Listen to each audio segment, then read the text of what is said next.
Good afternoon, everyone. This is Charles Madison with Nexxlegacy Radio, and I am here with a beautiful guest. And I definitely want to say that being able to have dialogue and talk to this young lady about specific things in regards to not just what she's doing, but what she's helping the world do in a sense. I would love to pick her brain, but also I would love for you all to really just kind of be aware, not just aware, but globe aware.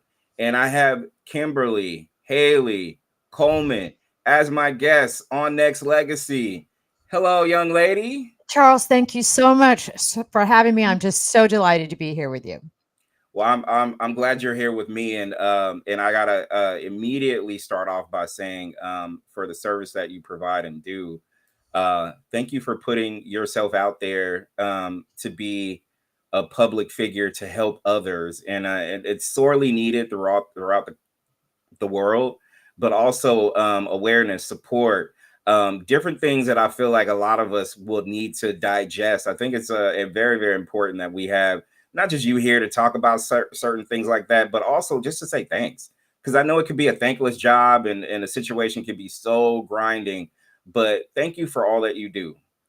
Well, the beauty of what I do is that we have so many volunteers really carrying out and making sure that what we want to do gets done. So while there needs to be somebody at the helm at some point, I have to say it's our volunteers and our coordinators and the communities in the field that are really getting things done. So it is obviously a super privilege to be in a space where I get to do that and be surrounded by so many people wanting to do good.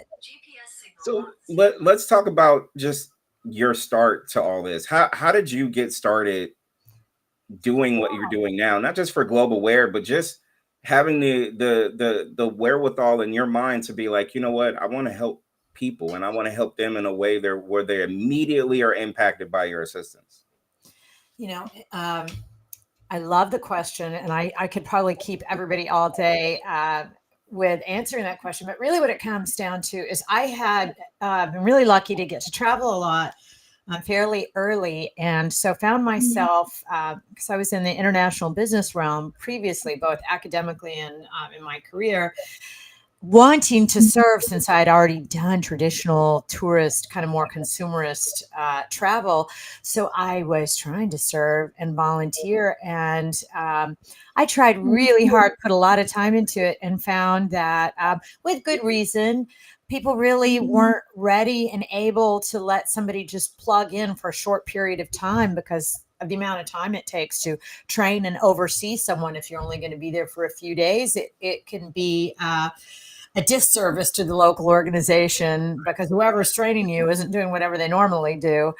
And that's really how I got into it. So I started doing my own projects and helping people in communities, asking, "Hey, can I help you do this? Hey, what do you need? And can I come? I'll go buy the materials and I'll work next side by side with you on this." And when I would get home and tell people I was doing this, so many other people seemed excited about wanting to do similar things. And I realized it wasn't just me who felt a need to serve in this way and to really get to know and understand cultures and leave a lasting legacy footprint in a good way, using the limited time we have on this great good earth. And that's It, really it's what I'm about. it's very refreshing to hear you say this is your ability to serve. Do you have a specific moment through this journey that triggered you, that made you feel like, was it someone you talked to or something that you did to help someone else that felt, I guess, in a lot of ways inspired to be able to push this on? And we're going to talk about global wear in a sec, but you, the person, was there like a moment that triggered you? I've had a lot of moments from the beginning all the way throughout that have both triggered me to do more different kinds of service, and that really just gave me both inspiration and energy to move on. But I've got to say, actually, you know, President Kennedy, when he started the Peace Corps in the 60s, it was really to create this constituents of people from whom we could choose to be our elected representatives that could help us find solutions to global challenges. And in his mind, having people in the Peace Corps for 2.5 years, living in a country, not just telling a country what to do, but getting to know them from Mhm. the inside out as friends and as human beings, that this was going to be a really powerful way to find solutions. So, uh, really, his thought process on that is still one of my guiding principles in terms of feeling that not only is it a way that we're effectively able to meet challenges, but I also have to say, it's anyone who has served obviously knows that it's one of our greatest sources of fulfillment and happiness and meaning, knowing that we've done something and really with instead of for someone, where we can really get re-energized and empowered and connected to who we all are as human beings, which, in a dog eat dog lifestyle, if someone's in is sitting in a cubicle and not able to connect, that it's those moments that kind of reconnect you, right? So I've had so many moments, and I've had even moments I've frequently described about, when we're giving out wheelchairs to landmine victims in Cambodia who are largely children. You would think it would be looking at those kids' eyes that would stay with you. But in my case, it was looking at the mothers, Wow.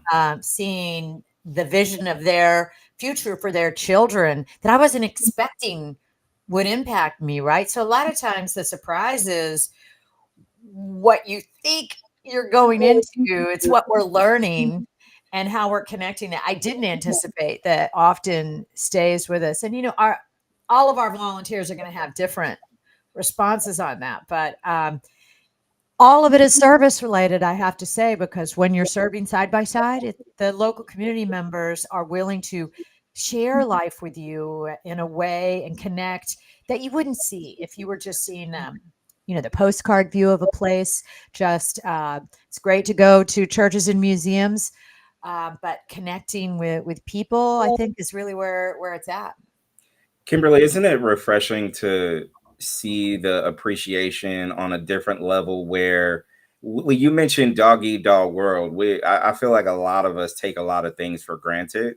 Like, let's just say living, or or let's just say where we live, or the struggles that we may feel like Oh we my God, have doesn't really, it pales in comparison to everything else that could be it 10 times does. worse that somebody else is going through. So, isn't it refreshing and just to be able to see just a level of appreciation that has nothing to do with anything but what that exchange feels like? Charles, you're absolutely right. And an example of that, a kind of thing that we take for granted. I mean, little things like running water.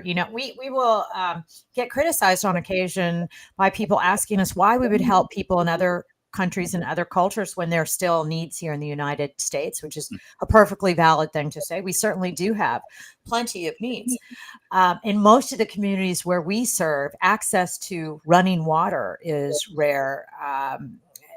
Not just health, lack of access to healthcare and education and electricity, things like that. So when we are on location and a family is serving on one of our 1 week projects in, let's say, Guatemala, for example, um, if you brought your 6-year old with them, the first time they're filling up the bucket with the pump and carrying the water, they may let it slosh all around, but they're seeing all of the moms bathing their kids and trying to cook with this amount of water. And that second time they go back for water, they're super careful. And no one had to lecture them, no one had to read to them. And when they go home, a lot of those kids will turn their water off between brushing their teeth, things that, as you said, they've taken for granted, these little things that we don't even think about. That doesn't even, when we're sitting there praying at the end of the night or giving meditation or thanks for, we'll often thank people for the meal we have, the friends, our God, our job, and so forth. But even those things that are just such an everyday part of someone who usually lives in the United States or North America, they're going to see running water with a lot bigger frequency. So we definitely feel there's plenty of people in the United States, and that taking care of your community means starting with your home community first. But to the extent and availability that someone has to also give to other cultures and expand their own mind in terms of what are the differences, challenges, and real beauties of a different culture. If you've got the ability to do that, we really hope people are able to do both. Absolutely. Kimberly, I have walked through this walk my entire life in terms of finding ways to, I feel that I was put on this earth to serve. I know that the world is crazy and they don't think the way I do because there's other people who are out here living selfishly in a lot of different ways. Like Yeah. you mentioned just a second Mhm. ago about there's a different balance between helping people in other countries versus our country. And I think there's a happy medium where you can be able to handle both or give some information in regards to how you can help people within your communities. But a lot of people look at the outer part instead of the inner part of giving and paying it forward. If I feel like I was put on this earth to serve, and if you feel like you're put on this earth to serve, and if hundreds and thousands and millions of other people do, Yeah. then you can never go wrong with what you're trying to do in communities and different things like that. But it has to start with you first, right? Yeah. Yeah. And that empowerment, it's really one of our guiding principles here is you really don't have to be a hero or have some kind of super special training. You don't have to be an open heart surgery to really make an impact in someone's life. I mean, really in our case, it's everyday people that are coming with their open heart and hands that are really stepping into a community and just willing to roll up their sleeves. And because we certainly don't see ourselves as heroes coming into a situation. We really see ourselves as partners Right. working with the community. And so the local community is usually faster and better at whatever project it is we're doing. First of all, they've chosen it. They know their own challenges. We're not there to tell them the problems they have or how to solve them. We are really there sharing. And so that's that power of a lived shared legacy, of just that willingness to give, just that desire to make an impact, for everybody, regardless of race, gender, orientation, religion, skill set, that going into the world with that idea that I want to serve, I want to make a difference, and honoring local wisdom that you're really able to create something more powerful, obviously, than any one person could do. And just Absolutely. as importantly as serving that local community, it's what's happening to the volunteer Yes. at the same time, right? It's our minds and hearts that are changing and we're learning. So, yeah, no, I agree with you. What have you and I know this is a continuing ongoing learning process for yourself. Because I feel like any journey that you have, because you embark on a bunch of different journeys, True. what have you learned um just off the top of your head that you can think of in regards to just your experience that you've experienced so far with others, be it if it's good, bad, or indifferent? Right. So, um, there are as you said, there's so many different projects, and so I feel like, there's something different that comes with each. And since I mentioned Guatemala before, we in that case, in our projects, we are working usually with single moms, often very young, usually in their early to mid teens, that have usually more than one child, and they're living on a home they've put together with whatever scrap material they can find directly onto the open earth, right? And Mhm. so their babies, their children are crawling on the open earth, and whatever parasites or amoebas that are, they can't like bleach the floor, they can't, there's nothing. So when we're working with these families, and we're putting in a big concrete floor foundation, a little more solid walls. We're helping them put in a little garden alongside it. We're with those kids. We're sitting there. If they're 4-year olds, we're tossing the ball to them. We're playing games and singing. It's not a factory environment, right? So we're sitting there outside, and we're learning that these families, these moms, they have the exact same fears and hopes that I do for my own daughters. I just, and actually in their case, often even the core principles are even more concentrated. They want to have enough to eat. They want healthcare. They're not thinking college and fancy jobs, and yet in terms of the real beauties that we discover and learn from in these environments, if you were to ask a Guatemalan family, what's the most important thing to you in all the world? They're going to say the same thing that you and your listeners would say. It's usually going to be my God, my friends, my family, my faith. Those are the things that are most important to me.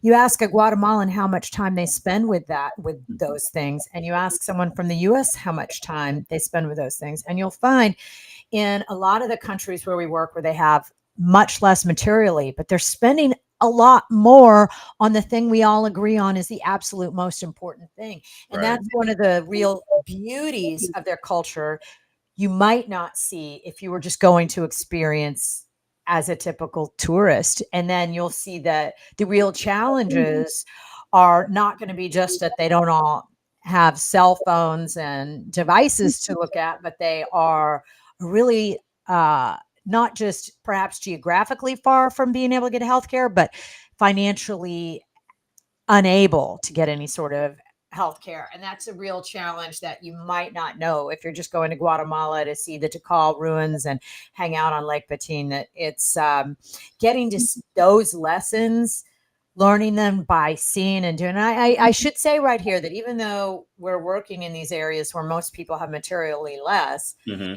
our volunteers are staying in places with running water and electricity, and there's a bit that power dynamic. It's there even when we're there trying to share and learn. If someone has a passport and has been able to travel, that is one of those things we take for granted, the ability to even cross borders. um, what kind of privilege that is, let alone the money to be able to get on an airplane, right? So most of the communities where we're serving, they're never going to have the ability to come to North America. So in some sense, we're bringing the world to them. Mm-hmm. So, Okay. Tell us a little bit about Global Wear. yeah. So we've been around for about 25 years, and we do short-term adventures in service. Some people call them volunteer vacations. Uh, and Really? Yes, in 26 countries around the world. They shift, if there's a political upheaval or disease outbreak or anything like that, we won't serve there, because we do have to do what's safe. We have to be able to pay for medical and liability insurance and all that. So even if there's a place with really urgent need, Darfur, Somalia, Afghanistan, we do not serve in those places Mm-hmm. because we have untrained volunteers that are coming to serve. And again, many times multi-generational families, we need to be in places that are safe. But we also do cultural, fun, leisure activities. So people are going on our Peru program. They are going to go to Machu Picchu. You're going to see the rainforest when you go to Costa Rica. You're going to see Angkor Wat if you go to Cambodia. So we really try and balance the week between service and our cultural activities. So Mm-hmm. they're about a week. They're about $1,400, and they're tax deductible because we're a 501c3. It pays for everything except the airfare. That's a for-profit business. Right. And so that's what we do and how we do it. And we do it usually, well, we have two models. One for people who are signing up for our programs for whenever they want to go, wherever they want to go. They're pretty much all of our programs are open basically every other week throughout the year.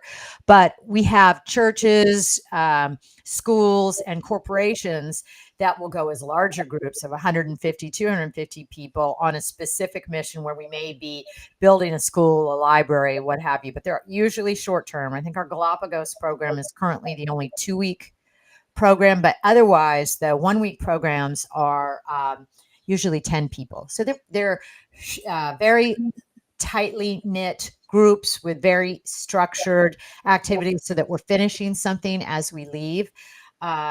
And that's what we do. And before Global Wear, of course, there's so many churches doing good work. Many of them have a relationship with a specific location. It could be a church in Uganda where they're going back over and over, or the Peace Corps, which of course is 2.5 years. But prior to Global War, it was really hard for a working professional American to go and serve for just 6 nights, 7 days, because everything was structured for high school and college students who have a lot more time to give, or was just going back to the same community.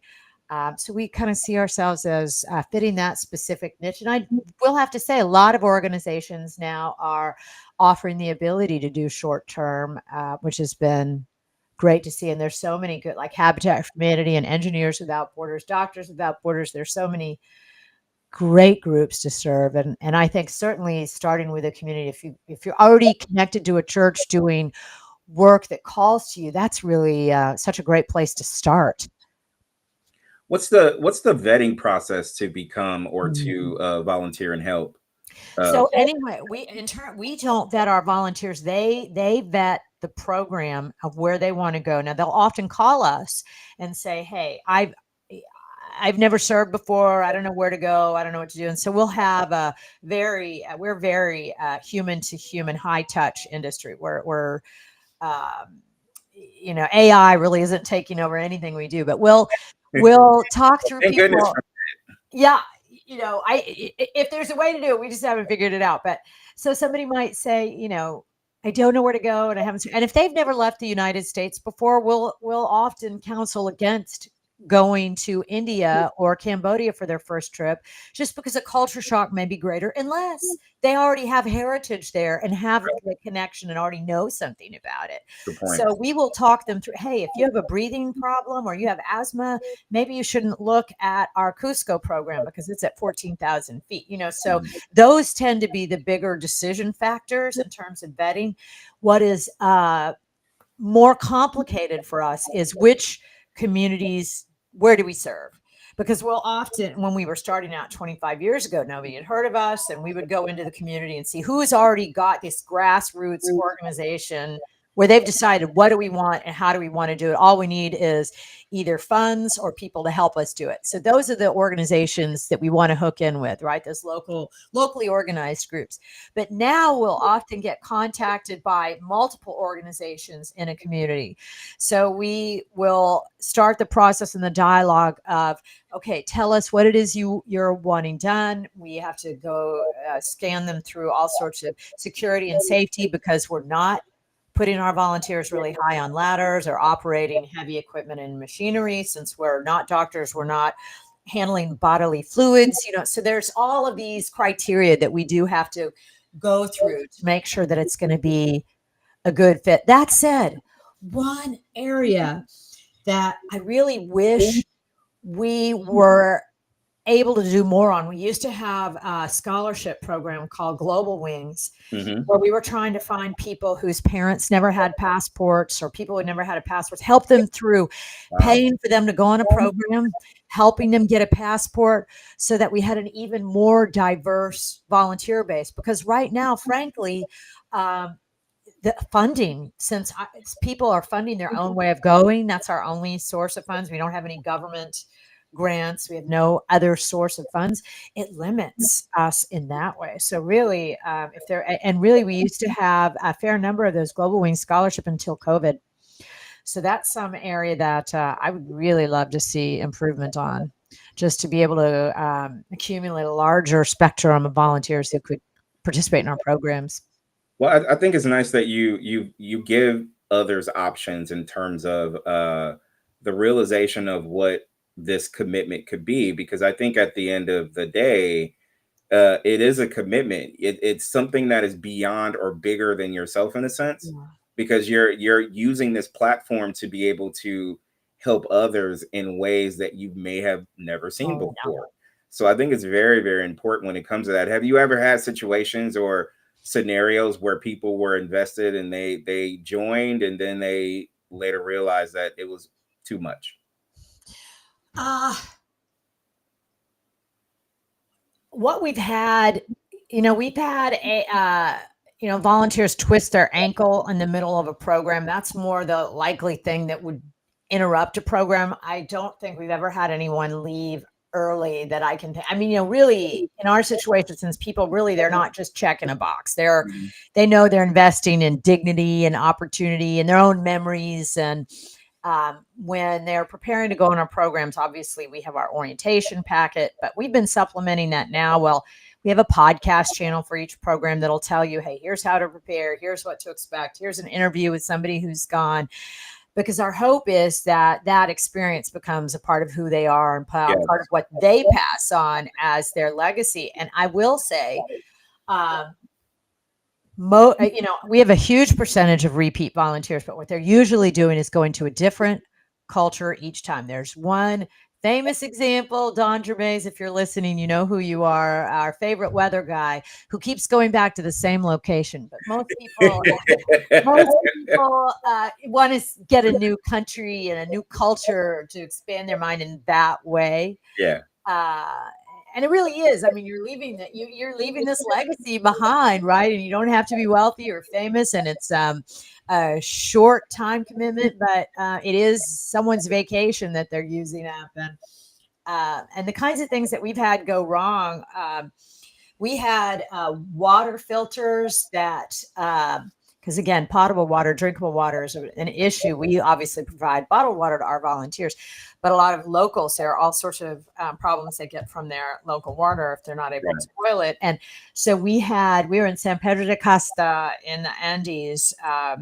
We don't have that program going right now, but we had tried to institute a bunch of water filters that through this bucket system, but it's at such a high altitude, we couldn't get the water pressure to really force the water through. And that was one of those learn by doing. And we've had a couple failures like that, which it's really hurts your heart when you see it. So now, anytime we have something new, we always go through a whole cycle of doing it before volunteers are there to make sure it works. And we had to learn that the hard way, So we've definitely, had moments where we've made mistakes for sure.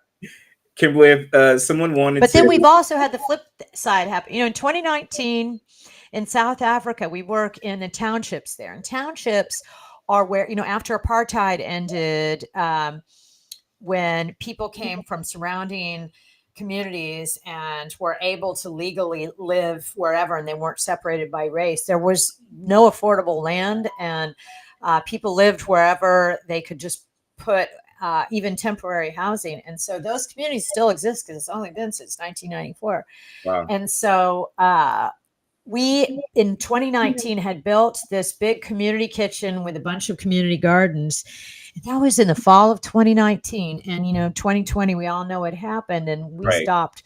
Our volunteers weren't able to go back there, obviously starting in March. But that community garden started cranking out 700 meals a day with that garden and in that kitchen in that community that is still going on today. And we're constantly adding gardens and space to it. So, and it's the locals that own it and keep it going, right? That are harvesting and having the daily connection. So while we're sending volunteers, we don't own it, we don't run it, we are just there to help. And we could not have anticipated when we put that in 2019 the role it was going to have during COVID. It just shows that when you set out to do good things, usually good things will happen, even if they're not exactly what you anticipated. Absolutely. Absolutely. Anyone wanted Yeah. to volunteer, they can go to globalware.org to start. And a lot of times it really does start small, just with a small group, a few days, and those actions kind of accumulate into a larger impact of what the community is doing with our volunteers. But that's the beauty too of letting the local community decide. Now, that doesn't mean that we will just do anything a community asks us to do. And I have examples where we were asked to do things that didn't line up with what we were willing to do. It's rare these days that happens, but we have to see the genuine need, a community that has a real need that we can see, that we understand, in order for it to make sense for us to work with them. And we've been asked, for example, to put in therapy jacuzzis. Oh, Where wow. to us it just didn't it wasn't very clearly the need that had been communicated to us. So that has happened before. Hey. But now in general, because our coordinators, our full-time staff that live in the communities, know the communities, are the ones in charge of making sure that the projects stay on track. Um, they tend to work well within the culture. The bigger challenge for us is the difference in productivity expectations between cultures. We have many communities where they're not going to be as focused at looking at their watch as our Right. volunteers are. And so Right. we try and tell people if you're looking at your watch, but the local community isn't, then somebody's going to be unhappy. And we need to try and, in some ways, live in the local way while you're there. And we're focusing more on sun up, sundown than what time does your watch say. Mm. And just Now, to me, I think I it's may have lost your audio. I can't hear you, Charles. I don't know if I've hit something. oh, what about now? Can You you there? hear me? Yes, I I can have hear you. lost. I cannot hear you. I can hear you. Um, I don't know if you can hear me. I cannot hear you. I can hear you loud and clear. Charles, can you hear me? Yes. I cannot hear you. I'm so sorry. I don't know what's happened. I don't think I put you on mute. I don't know if there's a setting of anything I can change here. But I do see the chat, and I can see messages there. And I do see that you put a few things. Thank you for putting in our website over there. We do have a lot of social media too. Our Facebook and our Instagram page show live little clips throughout the week showing what kinds of things people are doing, what's being worked on. So those are really good places to see kind of what we're doing. I'm going to try and log it off and on just to see if that fixes it. Give me 2 seconds. All right, those out there that is listening, I appreciate the wonderful Kimberly for joining us. Let's see if her audio is back Yeah, on and she can hear me. You can I hear can me hear okay? you now. All I can hear right. you. All Great right. suggestion. It's one of those wonderful glitches that we have in our system. I do want to ask you a couple more questions. Social media. I always ask people this as well because I always find it as a blessing and a curse at the same time. So, your thoughts on social media and how are you getting your not just your company out there to the public, but the responses have during social media because it's always hit and miss. You would Yeah, think it's you're good, but right. then it's bots, or we sometimes we don't know who's who. Right. You're right about that. And we also it's not consistent across all of our social media platforms. And we have a whole bunch of followers on Facebook, which may say something about our demographic and who the primary decision makers are signing up for our programs. Because in many cases, it might be a 50-year-old dad who's bringing his son and possibly grandson, as opposed to a 20-year-old. We do have Instagram and a YouTube channel and podcasts and things like that.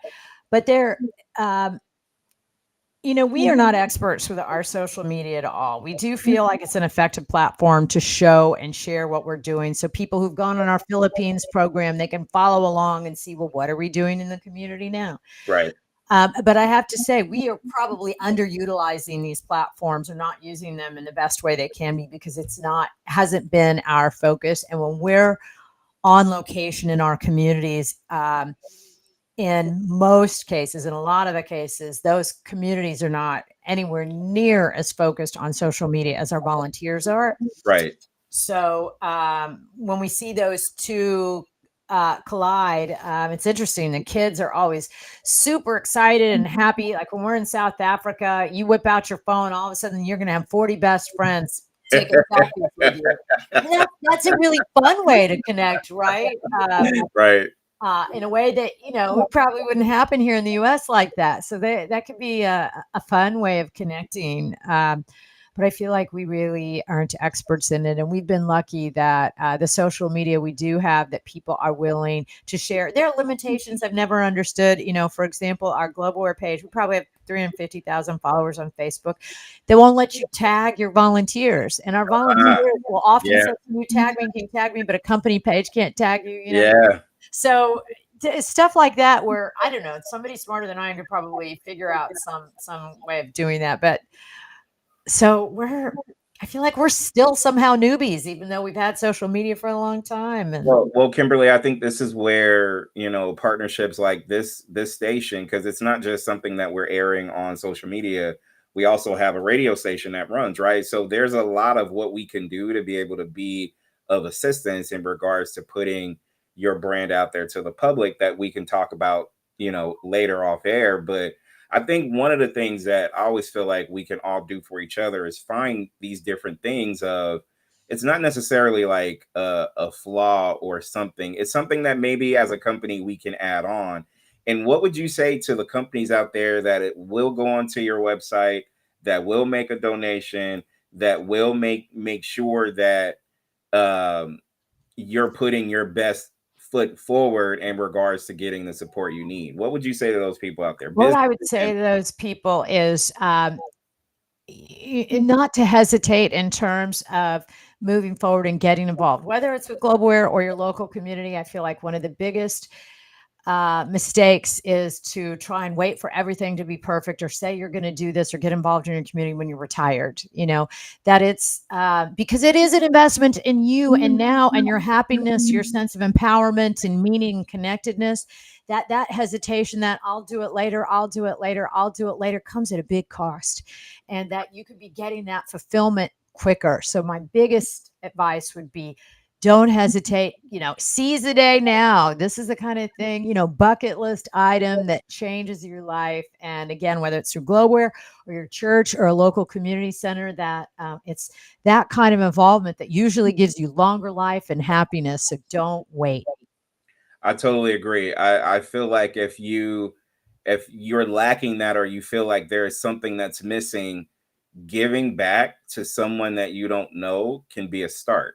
And I think Yeah, also it's important for us to realize that the impact, because you give the family all day, and it still has an impact, but right. giving to someone you don't know just is a whole total different scenario that you've never experienced if you ever dealt with certain Mhm. situations like that. So I think it's important, and also just holding yourself accountable to the work you want to do. It's not just, Kimberly, it's not just talking about it, it's just putting it into action, right? So true. So true. Especially, in a world where it can feel pretty divided.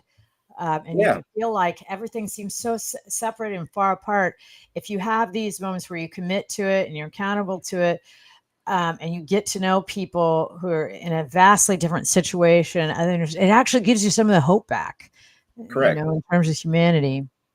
So, Kimberly, in closing, I do want to say you did get something in regard to a Texas Business Hall of Fame or something like that, right? Yes, that's a huge conversation as well. And if anybody's in Texas, I really encourage you to get involved with that organization. It's really interesting. We induct new legends every year. They're usually people you've heard of, Mark Cuban, Ross Perot, Ebby Halliday, Herb Kelleher, things like that.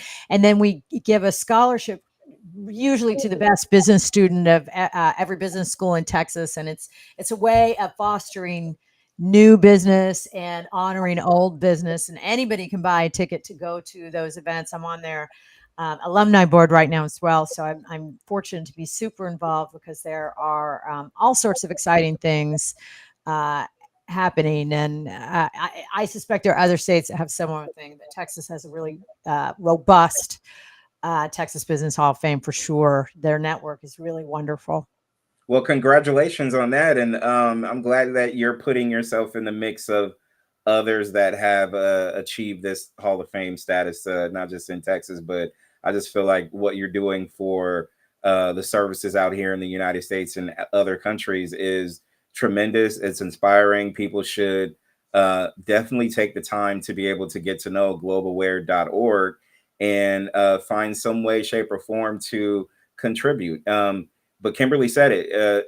Start with you, trying to figure out yourself, and then maybe your community and others, and let it spread throughout. But I have to commend you for that. And last question is not a regular question, but I would love to know, Kimberly, what is in your playlist of music these days? Oh, I have my younger daughter who's 18 makes music lists for me. And so I often even don't know the name. I mean, we were big on Beyonce this last year, but I don't even know the names. In fact, I was Kimbo Carter for Halloween in her honor. So, but then I'll also have a lot of Latin artists. Anyway, fortunately, I've got an 18-year-old who knows a lot more about this than I do, so that I get Okay. exposed to music I otherwise wouldn't. Okay. Okay. I'll take that for your, to me, having these young kids. My daughter's 22, but the weird thing about her is she loves 80s music. Like Yeah, everything from the 80s there's is a retro fascination with this generation, with the Polaroids and the turntable record players, this vintage. It's really interesting. Even the clothes. Yeah. Fascinating. Well, I'll close by giving you the opportunity to send hellos or shout outs to anybody that you want to. And I know we directed traffic towards globalware.org, but you can continue to say what you want to say, and the floor is yours. Oh, well, that is so kind of you to say. My big thing is we are here for anybody who wants to consider volunteering, even if you just want to call and ask us, hey, I'm thinking about going to uh, Africa or Latin America or Southeast Asia. If they want to chat through those options, even if they're not sure they want to serve, we really like talking about that and help give people some confidence and courage in going ahead and doing that, because it's often a lot less scary than you think it is. And there are, again, while culturally it can be easier to start closer to home if somebody hasn't traveled outside of the USA, we have on our YouTube channel all sorts of things like, hey, if you're thinking about going to Zimbabwe, here's how to get the visa. And you'll see us filling it out and showing someone how to do it and walking through, whether it's a customs or whatever sort of hoops there are to go a certain place, like our Cuba program, for example. We try and put as much as we can into playlists on YouTube, so that even if you're not volunteering, you're just wanting to learn and decide whether or not that's ever a country you want to go to. We try and have little clips and snippets of life there so that people have a sense for it. And I know there's a wealth of knowledge. It's certainly, even with Chat GPT. Ooh, that's something else. Looking us up, I was really surprised the other day. I looked up, what could Chat GPT tell me about globalware, and I was shocked at how accurate it was and how much information. It's kind of scary. Really amazing. And something else we've done, we've taken our orientation packets and used AI and said, hey, make a podcast out of this just to see what would happen. So I shouldn't say we haven't used it at all. We Right, have right. been experimenting so that I people love who it. are, driving or exercising can listen to what the programs are like before they really commit a full week. Mhm. Yeah. Wow.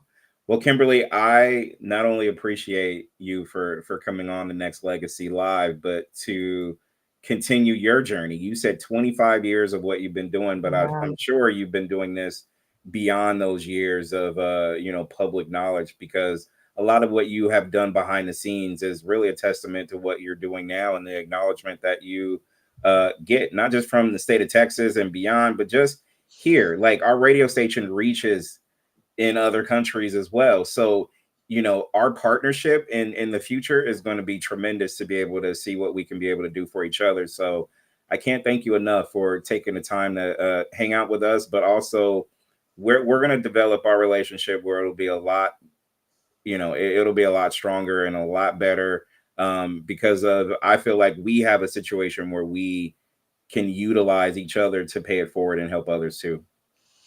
I so appreciate that, Charles. And I'm with you there. So count me in. All right. I appreciate it. Anybody and everybody that is listening, just you see it on the screen, go ahead and go to globalware.org and not just check out the website. Kimberly said it best. If you have questions in regards to anything that you're doing, phone lines are open and they're on, right? That's right. Anybody can call. That's right. All right. Kimberly, thank you so much. Thank you, Charles. Take care.